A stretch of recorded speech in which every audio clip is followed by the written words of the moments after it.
Innovation na makambo ya mpepo tope aviation na RDC. Compagnie africaine d'aviation CAA na mokuse alela yango minu na nenga kosakana tedi et commandé domaine na ye après réception ya premier Airbus A330 oyo CAA yaka nango mikolo eleki yango nde sukisaka masolo ndimela ngai mwana Kongo ke CAA auti lisusu kobambola koko na botu na domaine aérien avec arrivée pe réception ya deuxième avion esika Airbus A330.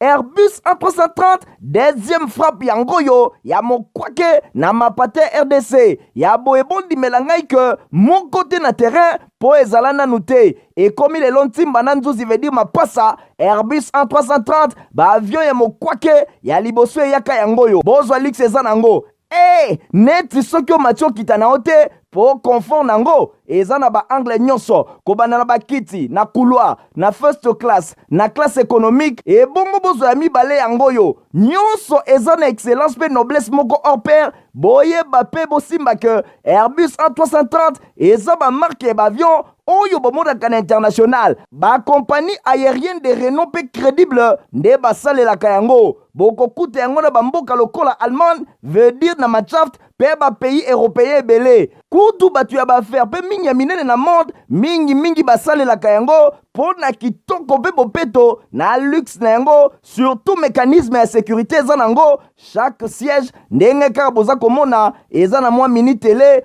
oyo kotalela bafilme ennui, fatigue, okotika la koyoka yango te USB na pointe pour na chargement ba téléphone tope ba utilité mosusu Airbus A330 ya mibale ya CAA ekomi eza na deux classes first class pour na bino ba grand monsieur na ba grande dame pe ba personnalité misusu ebele avec 36 sièges classe économique pe ezali pour na bino bosalaka bafaire pe bato nyonso ba amoureux ba voyage avec 267 sièges mokoka sala voyage dans ba meilleures conditions ndenge nanu ezala te avec Airbus A330 ya mibale ya CAA avion ya sika oyo euti kokoma ekwei deja na mabele timba na nzuzi lelo mibale moko te na Congo bana Congo pe bapaya basepeli oui CAA mfumu na ba innovation deuxième avion Airbus A330 yango ekomi Mbotena bino tebe to bozamingo bozela ke folingala journal ya peuple pona pepe na oto fond la basanga na biso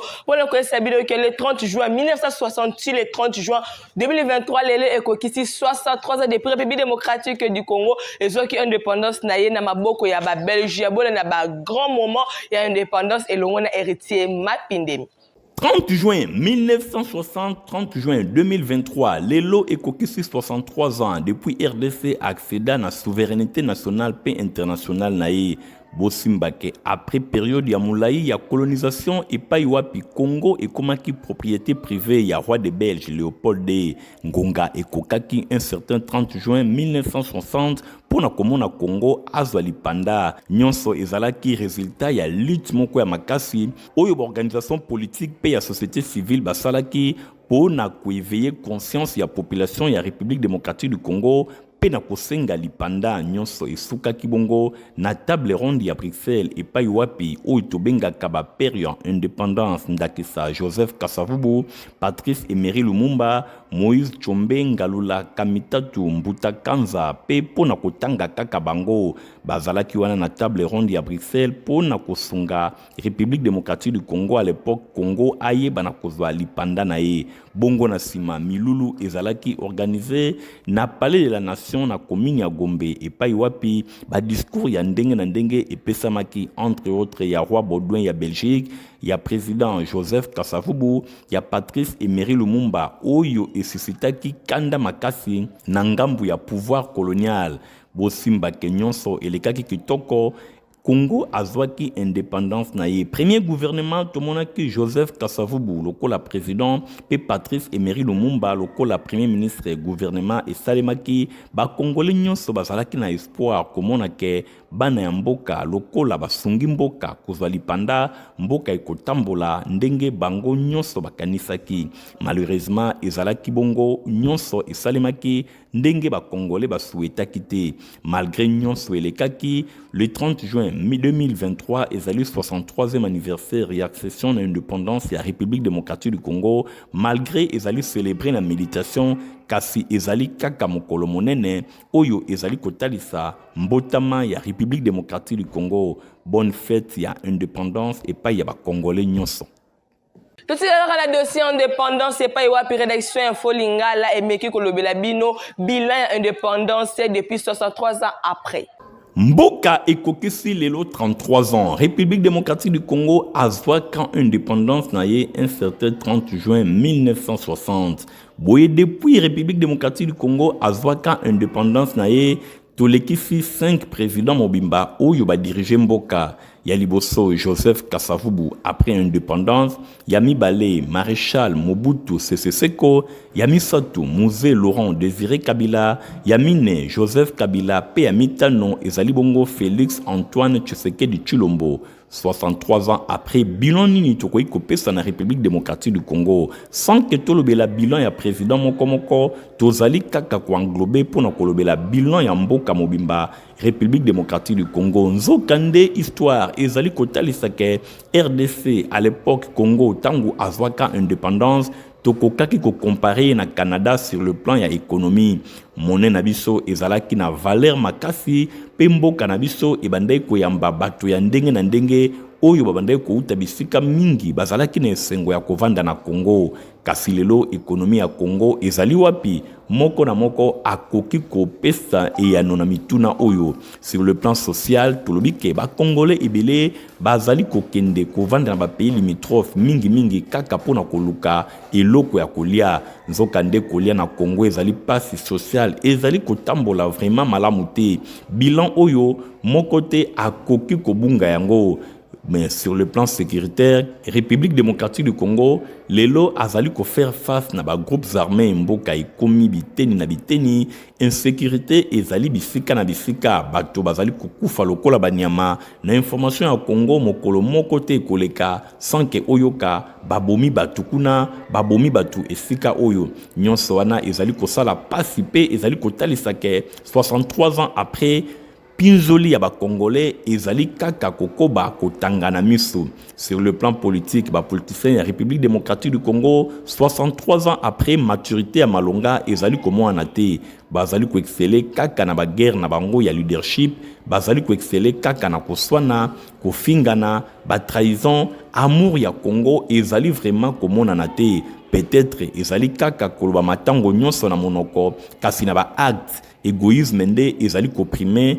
Kasi amour vrai ya République démocratique du Congo ezali vraiment komona na te nyonso wana tokoki koloba kobanda tongo ti pourquoi bilan ya République démocratique du Congo 63 ans après kaka na mwa bandakisa oyo touti kopesa ezali kotalisake ezali vraiment sombre soki to comparer République démocratique du Congo par rapport ya bamboka ebele oyo bazwaki indépendance na ba années 60 tozali komona ke RDC mokolo na mokolo azali kozonga sima olia kokende liboso bai bazali ko diriger mboka esengeli basala makasi pona koluka ndenge nini ko redresser mboka oyo tango nyonso tozali kobelela crise politique na monoko. Depuis 1960 Congo ezalaka kaka na crise tisikoyo crise wana ezali kosila te mboka ekokende liboso ndenge nini. Bilan ya RDC 63 ans après ezali bilan moko catastrophique. Namasolo ya primature bosele ko simete premier ministre Jean-Michel Sama Lokonde Kenge a visité qui jeudi 29 juin ba infrastructure en construction na ba site ya ba stade de martyr pe na tata Raphaël pour na 9e jour ya francophonie na dina sona attention. akitaki kuna nde mpona kose rassure ke obstacle moko te ezali epai ya ba-entrepreneur mpe batravaux ya définition ya badifférentes sites concernés mpona ba 9e jeu ya francophonie exécuté en tenant compte ya badélai imparti en vue ya réussite totale ya organisation ya mama na rendez-vous oyo de premier ministre Jean-Michel Sama Lukonde Kenge akitaki ye moko lisusu le 29 juin 2023 kuna na basiti oyo epai wapi kala mingi te jeu ya francophonie eza kosalema oyo etikali kaka na 29 jours ya pamba kuna azalaki accompagné na ministre d'État en charge ya ba ITPR pe ya sport azalaki lisusu accompagné na directeur ya 9e jeu ya francophonie chef ya gouvernement adebitaki ronde na ye na stade ya martyr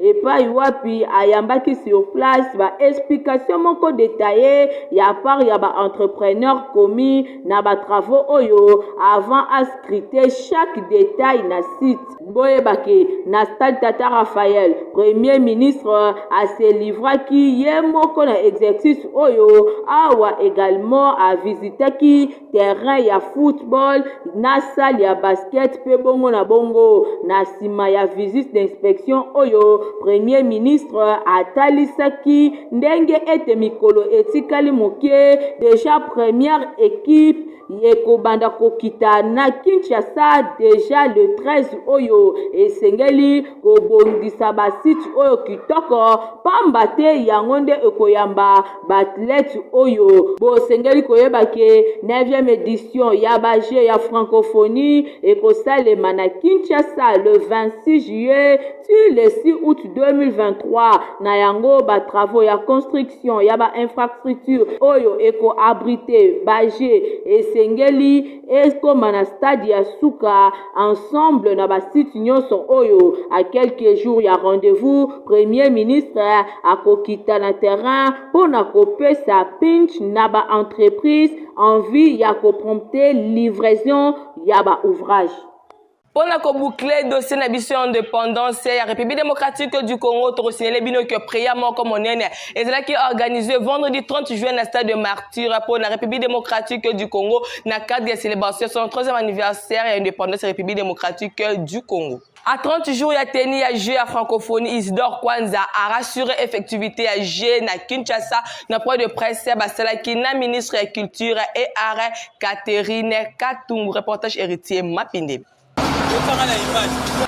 30 jours avant lancement ya jeu ya francophonie na Kinshasa, image ya sika ezali déjà komona na po na République démocratique du Congo na nzela infrastructure ya jeu ya francophonie pays hôte ya organisation ya 9e jeu na conférence de presse oyo esalemaki liboso ya stadium ya basket ya stade de Martyr. Isidore Kwanza, directeur national ya comité ya 9e jeu ya francophonie na République démocratique du Congo ati fait na ba spéculation nyonso to na mituna oyo ezalaki kotuna na soki 9e jeu ya francophonie ekosalema awa na Kinshasa toté ba infrastructure ekosila toté ba athlète ya ba pays membre ya francophonie bakoya toté boyoka ye moko Isidore Kwanza président national ndenge alobi liboso ya ba journaliste.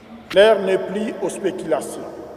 Une chose aujourd'hui est certaine, les Jeux de la francophonie auront bel et bien lieu à Kinshasa. Cette affirmation, je le sais, soulève dans certains esprits quelques interrogations. Est-ce que la RDC sera prête? Est-ce que les infrastructures sont achevées? Est-ce que les États et gouvernements membres de la francophonie seront présents? À toutes ces questions, la réponse est oui. Lokola événement oyo ekozala à la fois culturel, ministre ya culture et art, Madame Catherine Katumbu alobi boye. Suivant la vision du chef de l'État et l'engagement du gouvernement pour l'effectivité des Jeux de la francophonie, nous avons pris tout notre temps et toute notre détermination à nous engager, à préparer les équipes de la culture. On a été avec les gens qui étaient sélectionnés parce qu'il y a 11 disciplines pour la culture qui ont été sélectionnées. La chanson, la création numérique, la danse de création, la danse hip-hop, la peinture, la sculpture, la photographie, la littérature nouvelle, marionnette géante, jonglerie avec ballon, conte et conteur. Sur place, misal ezali kaka kokoba kaka ndenge ba image ezali kotalisa nyonso ezali ko avancer kitoko. Plus de 40 pays francophones bazelami awa na Kinshasa, capitale ya République démocratique du Congo. Comité national oyo kumba makana Isidore Kwanja bazali ko rassurer ba disponibilité nyonso pe nyonso ezali prise en compte. Na masolo mususu boseye kosimba ete conseil communal ya jeunesse ya Makala ba organiser ki conclave moko na église la réconciliation et pa yoapi ba personnalité ebele bazwa ki ba diplôme de mérite na bonne égard ting pekiti ma pandémie batelisian.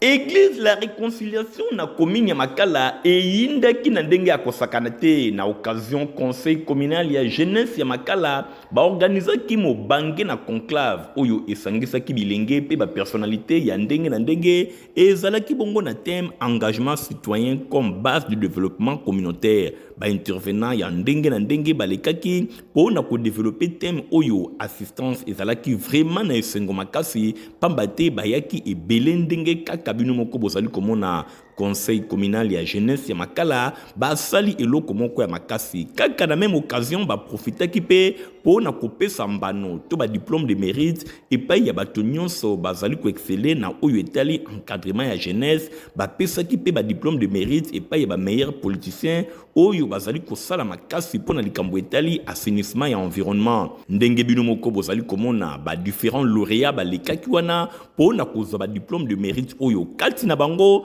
tomonaki Emmanuel Mwanangani Mayemba oyo pe azwaki diplôme de mérite na ye. Emmanuel Mwanangani Mayemba ye azali kosalisa assainissement na ndenge ya kosakana te na commune ya Makala na cadre ya Asbel na ye babengi les amis de Mwanangani Mayemba AMM na mokuse bosimba ke diplôme de mérite oyo ezalaki esengo ya base na ye bazalaki wana pamba te misala azali kosala mbuma na yango ezali komonana na micro ya Info Lingala ataliseki esengo na ye. Alors on a pris beaucoup de temps depuis je crois 3e année déjà à Moyo.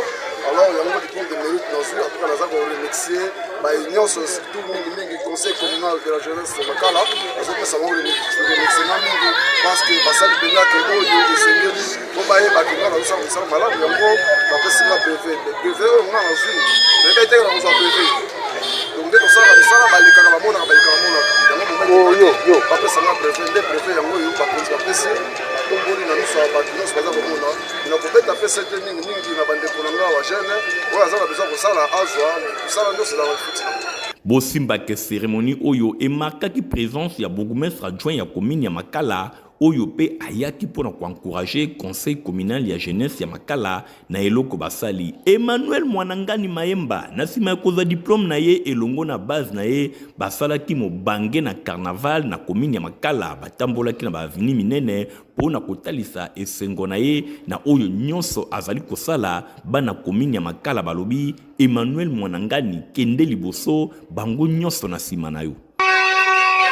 D'abord, la solaire religion va aussi mettre midi en prière. Bazabo Koling, la croisade miracle du mardi 27 juin au jeudi 29 juin dans l'église mission apostolique et Golgotha P. Samedi 1er juillet de 9h à 16h et que les manas centenaires protestantes dans la commune de Lingua Ndenge Sona à tel sien.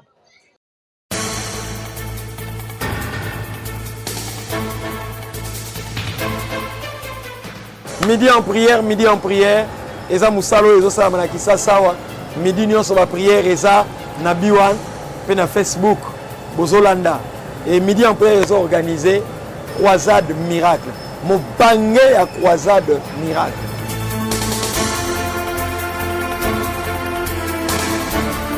mama papa elenge kovanda na ndako te biso nyonso samedi 1er juillet na centenaire protestant na ngonga 9h batei. Pasteur de Delando, visionnaire à midi en prière. Pasteur Kalika Senda, il y a la parole éternelle. Extension la borne à Bandal, Tatananga Molimo. Et Dr Job Moukadi Oakouta, dans Manchester. Le thème, Docteur Saint-Esprit. Docteur Saint-Esprit. Docteur Saint-Esprit. Yes, Olobi, Bouyana Babeli. Reçois la guérison. Il te touche. Kobangate, papa. Kobangate. N'aie pas peur. Kobangate. N'aie pas peur, papa. Kobangate. N'aie pas peur. Viens. Boya, n'a pas cas compliqué. yaka yom tuliba les zones ningana moi nazo bouger problème ya dépression yaka yesu akobikisa yesu akokangola Esaïe 53 5 le but par ses mains tresseux nanzela mapipi na ye tobikisami touche Simba.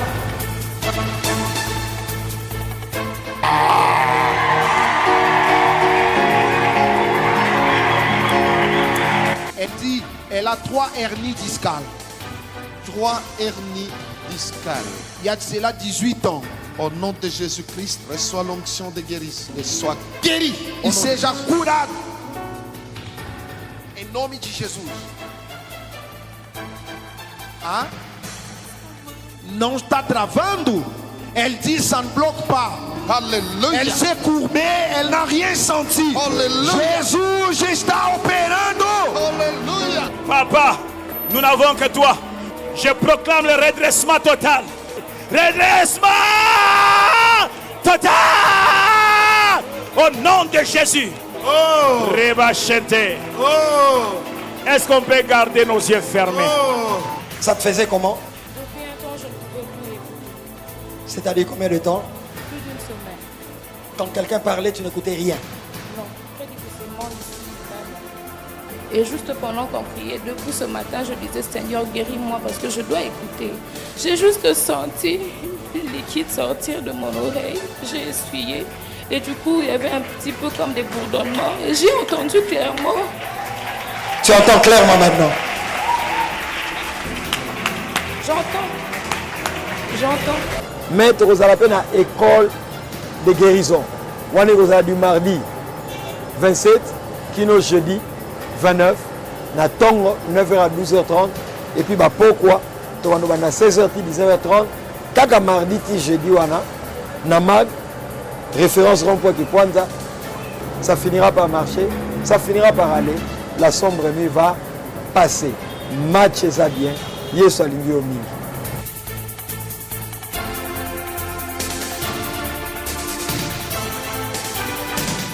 Nous sommes la masolo ya religion pour nous connaître bien peu que centre de revers spirituel Nabokamamia. Évangéliste Claude Kabundi Wale Sabaza mon collègue la veille monene de prière depuis vendredi 19 juillet na stade de Martinez na dina so na pele tel que la capena la telicien. Bake de l'hôpital bake okuta eloko evimbiye awa ne panzi eloko ngo libanga ezo sala mwana pasi batali eloko moye ko pasola ngo ezate bazo tala eloko ba bandele wapi ba docteur ba yebele ba entouré mwana balobi kao ezaka na biso to bito so kende wapi papa na mama ba moni pasi ba tourner na mwana sotio ezate kana kati hôpital ngo papa pe asambela kate mo mala masanga ba tindi bango ba ya na prière pa na biso awa ba ye na mwana liboso to bondeli pona mwana eloko kokamwa ezake na kati ya délivrance na kati ya kosambela toye komona ke papa ya mwana oyo moninga na ye ya mobali bamelaka ne masanga amonika baboti mwana kitoko kaka ndi mwana yoki motema mabe botala na niveau ya motema mabe abeti ake kozwa libanga ya cimetière spirituellement aye kotia mwana na kati ya panzi nde mwana zolela mwana vimbi deja kotona kingo doko kotala mwana deux fois te bazola la te butu moi mwana zolela. Jésus-Christ a dit ça qui femme samaritaine. Dieu est esprit, il faut l'adorer aussi en esprit. Ngape na zo bakisa pona kolobake Satan a un esprit, il faut qu'on combatte en esprit. Wana pona ko yebisa batokezana ba bituma moko spirituel, ba limitation, ba maladie, ba motema mabe, ba réclamation, hein, ba fondement. On nous se sama na niveau spirituel, il faut que muto asana don, ou azapena eloko moko azo ti yango pona batu. Donc, wana pona ko zonga kolobake na minute oyo, ndenge tozo sala campagne d'évangélisation, tozo sala veiller na stade, et ça pona bato balemba, bato bazana ba problème na ba difficulté, bato bako kondima Seigneur Jésus comme sauveur et Seigneur. Et tant bato bandimi ndenge na ko sauver yo, o ko sala sauver, o comment appelle loboko na Zambé. Yangonde Jésus a télé mission, tozo ke na service pona ko bondela pona bato. Yangonde na zo benga bino na stade. Boya o balemba, o baza chargé, o baza na ba problème. On va dans la difficulté.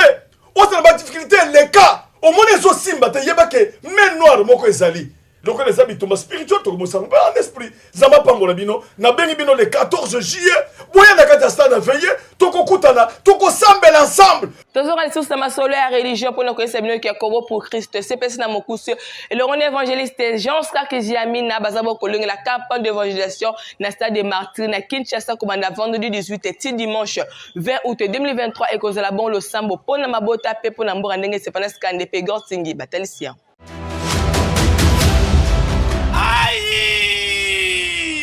Ndeko ya Congo!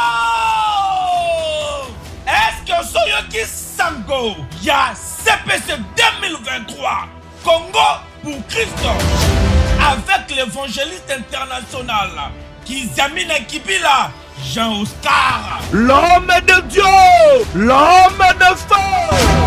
Yoka CPC 2023 grande campagne d'évangélisation et de guérison miracle. Kanga date malamu du vendredi 18 au dimanche 20 août 2023 à partir à 12h Ngenga na stade de martyr. Et c'est le seul rendez-vous. Il y a prière pour na mboka, et prière pour na famille. Blocage, stérilité, paralysie, malade et oumeli. L'évangéliste international Kizamina Kibila Jean-Oscar Alobi, si ton Dieu est mort, et c'est le mien pendant 3 jours à CPC 2023 dans le stade des martyrs. Kobo Sanate, conférence des ministres, des serviteurs et servantes de l'Éternel du 15 au 17 août 2023 dans le quartier général.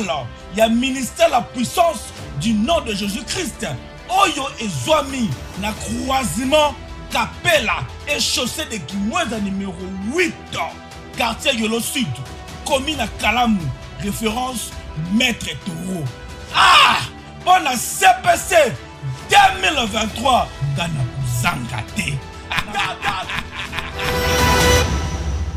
Yo mzo lingaka ba sapato ya kitoko esika eza semoko na 7e rue Lumete na Petit Boulevard na place commerciale et pa puis papa greffier moko azeli bon côté ka ba sapato ya kitoko ne garting pe erite mapindemi batalisi yango. Papa sinangai e utako apio.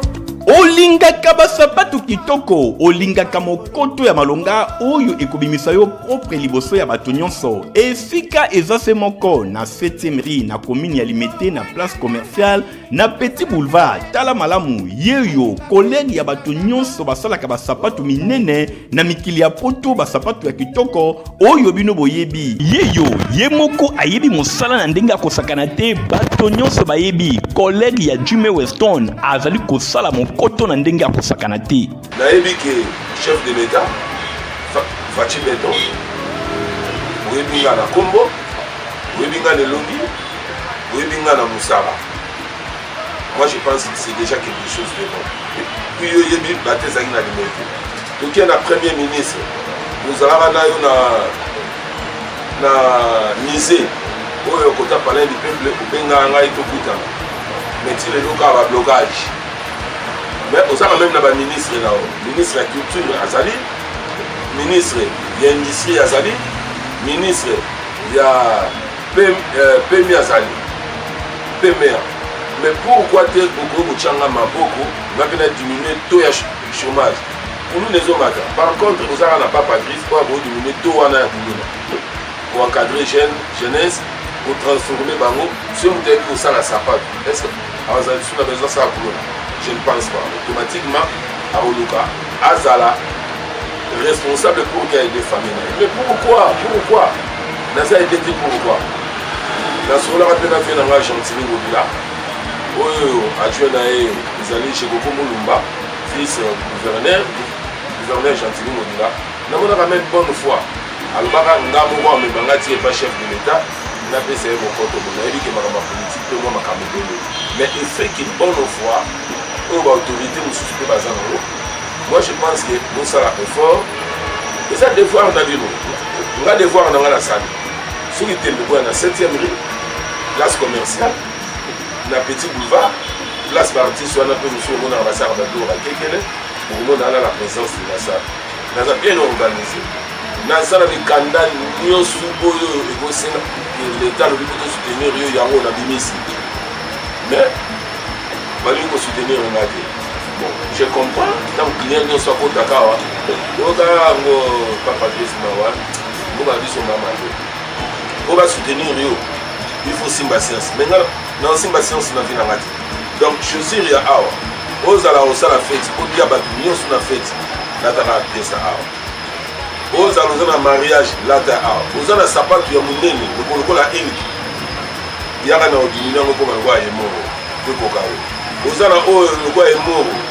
olingi koma bolite lokola ilki yaka na osala ngo nasaka réparation nasaka fabrication donc nayebi kosala oyo comme il se doit otaki bate eza te oyoki adresse eza se moko na 7e rue Petit Boulevard na commune ya Limete epai wapi ba chaussure ba sandal ba mapapa ezali kosalema na ndenge ya kosakana te soki okoti awa obosani Italie libela.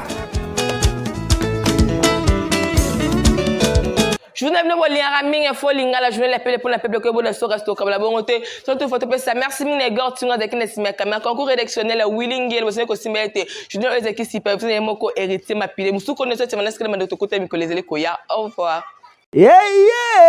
Innovation na makambo ya mpepo tope aviation na RDC compagnie africaine d'aviation c'est ana mokuse alela yango minu na nenga kosakana tedi et commandé domaine na ye après réception ya premier Airbus A330 oyo CAA yaka nango mikolo eleki yango nde suki saka masolo ndimela ngai mwana Kongo que CAA auti lisusu ko bambola koko na botu na domaine aérien avec arrivée pe réception ya deuxième avion esika Airbus A330 Airbus A330 deuxième frappe yango yo ya mokwake na mapate RDC ya boebondi melangai que mon côté na terrain po ezala nanu te et comme il est lontimba na nzuzi veut dire mapasa Airbus A330 ba avion ya mokwake ya liboso yaka yango yo bozwa lix eza nango neti soki o matio kita na ote po confort nango eza na ba angle nyonso kobana na bakiti na couloir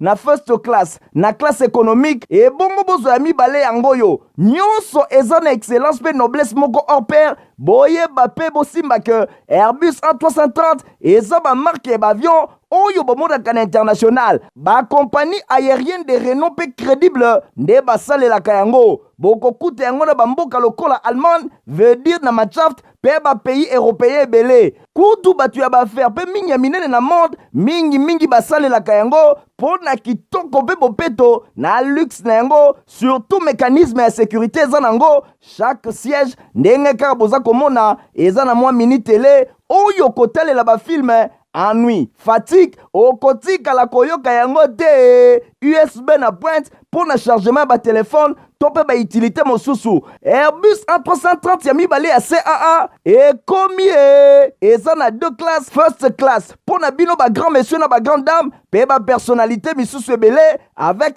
36 sièges classe économique pezali pour na bino bosalaka ba faire pe bato nyonso ba amoureux ba voyage avec 267 sièges mokoka sala voyage dans ba meilleures conditions ndenge nanu ezala te avec Airbus A330 ya mibale ya CAA avion ya sika oyo uti kokoma ekwei deja na mabele timba na nzuzi lelo mibale moko te na Congo bana Congo pe bapaya basepeli oui CAA mfumu na ba innovation deuxième avion Airbus A330 yango ekomi